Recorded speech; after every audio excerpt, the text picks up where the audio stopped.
비트야 가자 2세입니다. 오늘도 힘차게 시작해볼까요? 오늘의 암호자산 시가총액을 보겠습니다. 2020년 1월 17일 코인마켓캡 기준 암호자산 시가총액은 전일 대비 7조가 오른 282조 1천억 원을 기록하고 있습니다.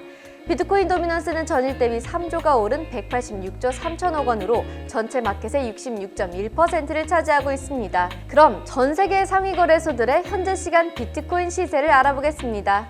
먼저 업빗의 비트코인 가격을 보겠습니다. 2020년 1월 17일 16시 기준 업빗의 비트코인 가격은 전일보다 3.7%가 오른 8,711달러로 상위 거래소들 중 가장 낮은 시세를 보이고 있으며 쿠코인은 전일보다 2.3%가 오른 8,901달러를 기록해 상위 거래소들 중 가장 높은 가격을 보이고 있습니다. 위 상위 거래소들의 평균 비트코인 가격은 8,872달러이며 각 거래소 간 가격 편차는 2.01%에서 2.25%를 기록하고 있습니다. 그 편차를 하나로 환산하면 약 20만 6,302원에서 22만 1,369원입니다.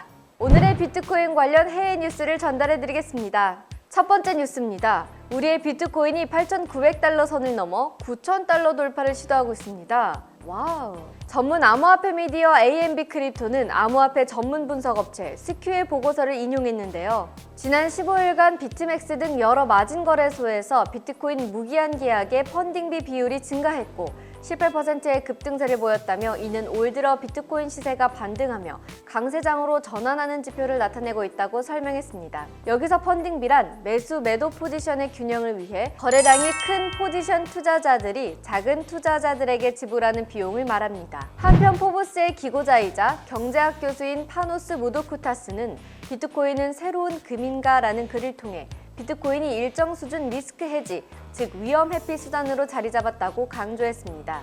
이와 관련해 비트코인과 주식시장을 비교한 결과 확실히 연관성이 높지 않았다고 말했습니다. 증시가 급등 혹은 급락할 때 비트코인 수익률이 같은 방향으로 움직이지 않았다고 말했습니다.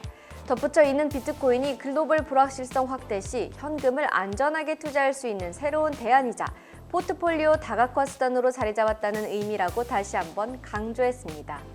이번에는 여러 전문가들의 비트코인 전망을 살펴보겠습니다. 코인리더스에 따르면 비트코인 가격이 일시적으로 조정을 보이고 있지만 다수 암호화폐 애널리스트들과 투자자들은 여전히 비트코인 강세장이 지속될 것으로 예상하고 있습니다.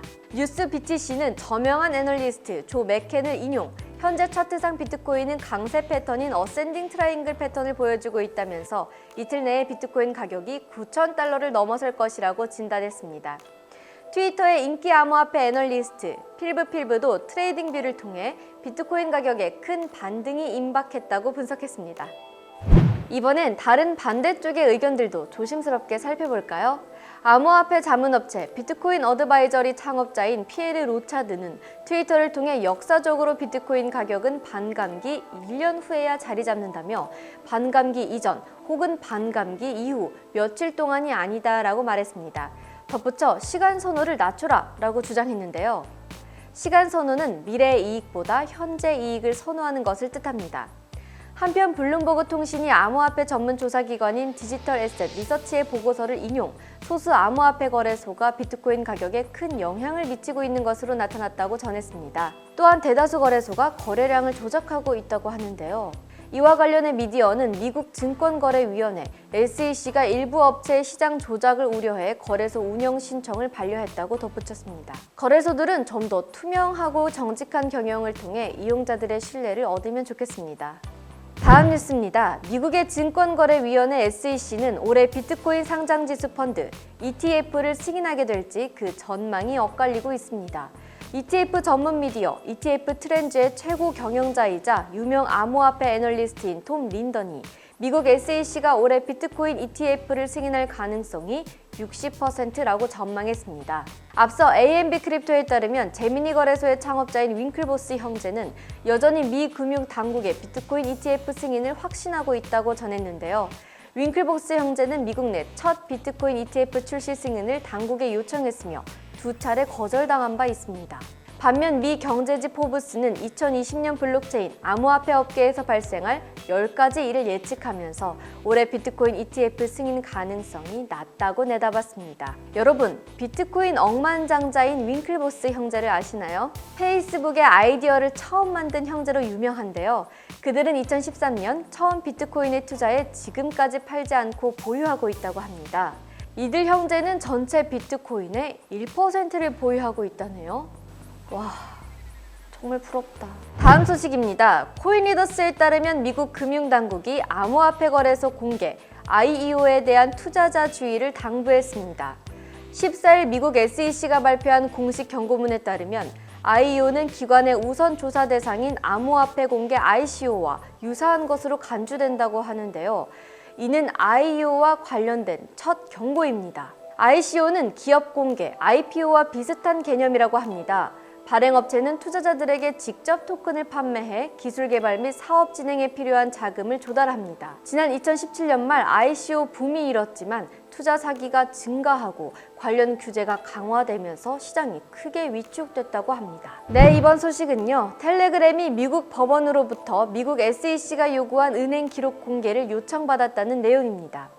암호화폐 미디어 코인텔레그래프 보도에 따르면 미국 뉴욕 남부지방법원 케빈 카스텔 판사는 텔레그램이 내달 26일까지 ICO 관련 은행 거래 내역을 제출해야 한다고 판결했습니다. 텔레그램은 현재 17억 달러 규모의 토큰 세일로 인해 SEC와 법적 공방을 벌이고 있는데요. SEC는 미등록 상태인 그램 토큰 17억 달러 상당을 판매한 혐의로 지난해 10월 톤 출시를 몇 주 앞둔 텔레그램을 상대로 토큰 유통을 차단하는 긴급 조치를 집행했습니다. 다음은 토큰포스트의 블록체인 뉴스 오전 브리핑 내용입니다. 암호화폐 거래소 캐비지테크 창업자인 패트릭 맥도넬이 투자금을 편취한 혐의로 징역 33년을 구형받았습니다. 이와 관련 뉴욕 동부지역 검찰청은 맥도넬은 항소 끝에 유죄를 인정했다며 징역 33년 외 22만 4,352달러의 벌금형을 구형받았다고 설명했습니다. 잊을만 하면 나오는 거래소 먹튀 뉴스. 이제는 정말 이런 나쁜 소식 대신 좋은 소식들이 많았으면 좋겠습니다. 암호화폐 미디어 더블록에 따르면 수잔 델베네 워싱턴 하원 의원과 데이빗 슈위커트 애리조나 하원 의원이 2020년 암호화폐 과세 평등 법안을 안건으로 상정했습니다. 워싱턴 DC 소재 암호화폐 업체 코인센터가 지난 16일 발표한 법안인데요. 암호화폐를 통한 소득이 $200 미만일 경우 과세 대상에서 면제된다고 합니다. 만약 해당 법안이 통과되면 올해 1월 1일부터 발생한 모든 암호화폐 거래에 적용된다고 합니다. 마지막 뉴스입니다. 암호화폐 전문 미디어 더블록이 2020년 암호화폐 및 블록체인 산업 관련 법안 처리에 진전이 있을 것이라고 보도했습니다. 미디어는 업계 소식통을 인용, 올해 미국 대선 등 정치적 변수가 있지만 예년보다 많은 법안이 제안되고 이미 제출된 법안 관련 활발한 논의가 이루어질 것이라며 특히 암호화폐, 블록체인 산업연구 법안 추진에 있어 가시적인 성과가 있을 것이라고 기대된다고 전망했습니다. 블록체인과 암호화폐 관련 미래지향적인 제도들이 하루빨리 만들어졌으면 좋겠습니다. 그래서 블록체인 산업은 물론 암호자산 시장에 붐이 왔으면 좋겠습니다. 이상으로 글로벌 거래소들의 실시간 비트코인 시황과 오늘의 해외 주요 뉴스를 마치겠습니다. 오늘 방송이 유익하셨다면 좋아요와 구독 눌러주시고요. 오늘도 명언과 함께 마무리하겠습니다. 세계적인 베스트셀러, 성경에 나오는 문구인데요. 아무 일에든지 다툼이나 허용으로 하지 말고 오직 겸손한 마음으로 각각 자기보다 남을 낮게 여기고, 또 영국의 극작가 제임스 오웰은 사람을 존경하라. 그러면 그는 더 많은 일을 해낼 것이다 라고 했습니다. 인간관계에 있어 존중과 존경이 참 중요한 것 같습니다. 여러분, 한 주도 고생하셨습니다. 편안한 밤 되세요. 비트야 가자의 이세희였습니다.